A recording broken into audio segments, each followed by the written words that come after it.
Internet స్వేచ్ఛను దుర్వినియోగం చేస్తే యువత ఎలాంటి పరిణామాలు ఎదుర్కోవాల్సి వస్తుందనే కథాంశంతో యువ దర్శకుడు బ్రిజేష్ రూపొందించిన చిత్రం #వైరల్ ప్రపంచం.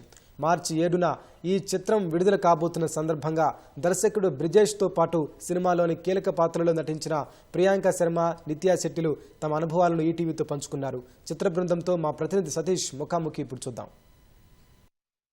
ఈ డిజిటల్ ప్రపంచంలో సైబర్ ప్రపంచం ఏ విధంగా ముప్పుగా మారుతుంది, దాని మీద ఎంతవరకు ప్రజల్లో అవగాహన ఉండాలనేది తమ సినిమా ద్వారా చూపించబోతున్నారు.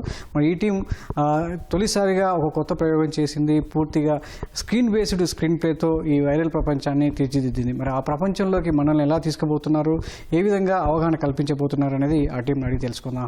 హాయ్ అండి, ముందుగా మీ అందరికీ చాలా ఒక మంచి సబ్జెక్ట్ ఎంచుకున్నారు. సో ఇప్పుడు ఒక సోషల్ కాజ్ అనేది సైబర్ క్రైమ్ అనేది, సో దానికి సంబంధించి ఆడియన్స్ ఎంత ప్రమోతం చేస్తే అంత బెటర్.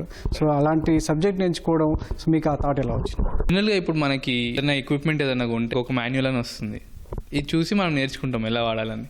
ఇంటర్నెట్కి అలా మాన్యువల్ ఏం లేదు. సో అందరి చేతిలో ఉంది, అది పెద్ద వెపన్ లాగా అయిపోయింది. సో దీనివల్ల వచ్చే ప్రాబ్లమ్స్ ఏంటి అనేది చూపిస్తున్నాం. మేమేం దానికి సొల్యూషన్ ఇవ్వట్లేదు.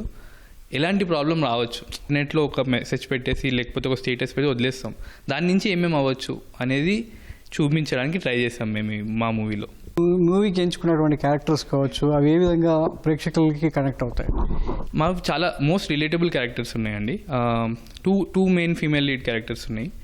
ఒకటి సమ్మన్ హూజ్ వెరీ మెచ్యూర్, అంటే ఇప్పుడు నార్మల్ డే టు డే లైఫ్లో బాగా మెచ్యూర్గా ఉండే ఒక అమ్మాయి, కానీ ఇంటర్నెట్ మీద వచ్చినప్పుడు ఎంత కేర్ఫుల్గా ఉన్నా అందరితో మిస్టేక్స్ అవుతాయి.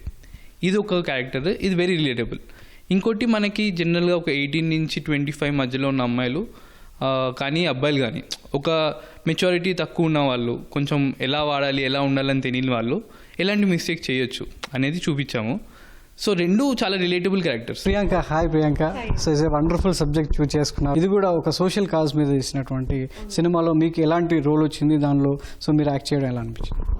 సో నాకైతే ఒక మంచి ఛాలెంజ్లా అనిపించింది, plus relatable content, because internet is something which we cannot survive without కదా. డైలీ డే టు డే ఒక మిల్క్ ప్యాకెట్కి కూడా మనం జొమాటో, జెప్టో చేస్తున్నాం. So that is how internet has become for us. It's like breathing oxygen. It has become like that. So to make a film on something like this and how to make it more relatable is a bigger challenge, I feel, as a director, and the way he has written every character. So my character name is Swapna. చాలా sensitive, emotional అమ్మాయి తను, and the way he has return her, the way she transforms through out the film as the film travels, it is very empowering and very interesting. ఈ ప్రపంచం, digital ప్రపంచం నుంచి viral ప్రపంచం నుంచి బయటకు వచ్చారా లేదా అందులోనే ఉన్నారా? నేను వైరల్ ప్రపంచంలోనే ఉన్నానండి. బట్ ఐ థింక్ మూవీ గురించి మాట్లాడుతూ నేను వైరల్ ప్రపంచంలో ఉన్నాను అంటే నేను ఈ వైరల్ ప్రపంచం గురించి మాట్లాడుతున్నాను. I mean it's an amazing experience. నా క్యారెక్టర్ పేరు అదితి. అదితిలో ఒక ఇన్నోసెన్స్ ఉంది, అంటే షీఈ్ నాట్ స్టూపిడ్ కానీ షీఈ్ ఇన్నోసెంట్. ఎవరికి ఇప్పుడు ఈ సినిమా అనేది నీడ్ఫుల్ సొసైటీకి? 100% అండి. సిన్స్ కోవిడ్, ఇంటర్నెట్ వచ్చి కొన్ని డెకేడ్స్ అయినా కోవిడ్ నుంచి social media has gone crazy viral. Social media, ఇన్స్టాగ్రామ్లో ఉండాలనుకుంటారు అందరూ. ఎన్ని లైక్స్ వచ్చాయి, ఎన్ని కామెంట్స్ వచ్చాయి, ఎన్ని రీషేర్స్ అయ్యాయి, నా రీల్స్కి ఎంత రీచ్ ఉంది. As an actor it is my job, like I have to do it. కానీ మా ఇంటి పక్క అమ్మాయి కూడా, అబ్బాయి కూడా, they are thinking only about that.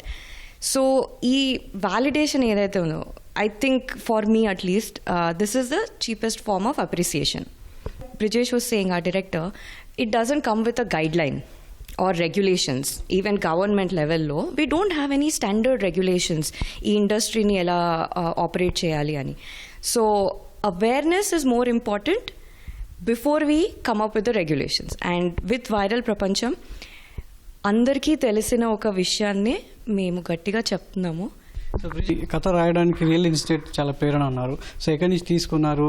So మీరు రాసినటువంటి కథ ఆధారంగా ఈ సొసైటీలో ఈ సైబర్ క్రైమ్కి సంబంధించి ఏ పాయింట్ ఎక్కువగా స్ట్రెస్ చేశారు? ఇది ఒక్క స్టోరీ అని కాదు, మనం రెగ్యులర్గా చూసేవి చాలా చాలా ఇంటర్నెట్లో రోజు ఏదో జరుగుతూనే ఉంటుంది. అలాంటి చాలా చూసిన తర్వాత ఇది మనం డిస్కస్ చేయాలి అనిపించింది. నేను ఒక సైబర్ సెక్సీ అని ఒక బుక్ చదివాను. దాంట్లో కూడా ఈ ప్రైవసీ గురించి డిస్కషన్ అవుతుంది. అప్పుడు ఆ బుక్ చదివాక మన తెలుగు స్టేట్స్లో, మన తెలంగాణ కానీ ఆంధ్రప్రదేశ్లో కానీ దాంట్లో ఇంటర్నెట్ మీద ప్రైవసీ అనే దానికి వాల్యూవే లేదండి.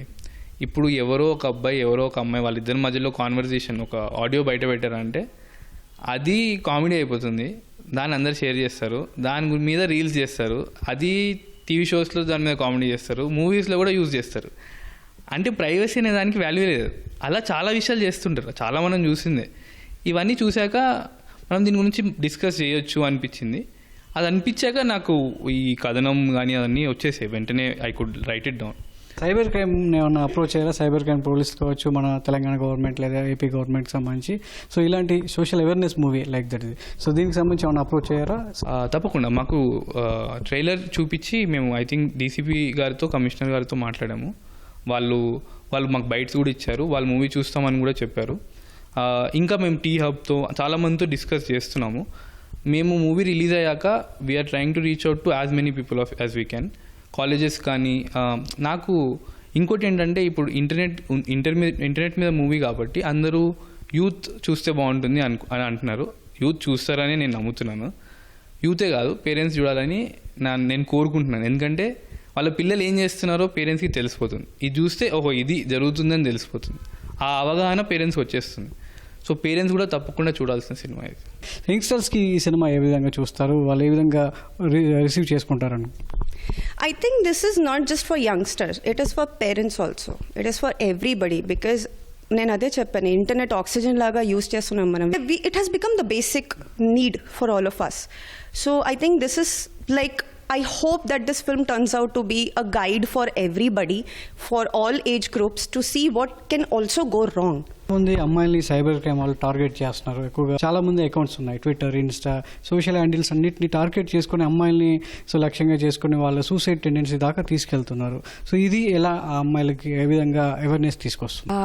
యాక్చువల్లీ ఇంటర్నెట్ ప్రైవసీ గురించి ఇంత డీప్గా నేను మూవీ షూట్ స్టార్ట్ అయ్యే వరకు ఆలోచించలేదండి. ట్రోల్స్ చేస్తుంటారు, I think especially us like people who are in front of the camera. Trolling is something that we're used to by now. నేను ఆ లెవెల్ వరకే ఆలోచించగలిగాను. But when I read the script and this is based on a true story and then I did a little bit of research and అప్పుడు నాకు అర్థమైంది people have actually killed themselves. అంత పాయింట్కి వాళ్ళని పుష్ చేశారు అని.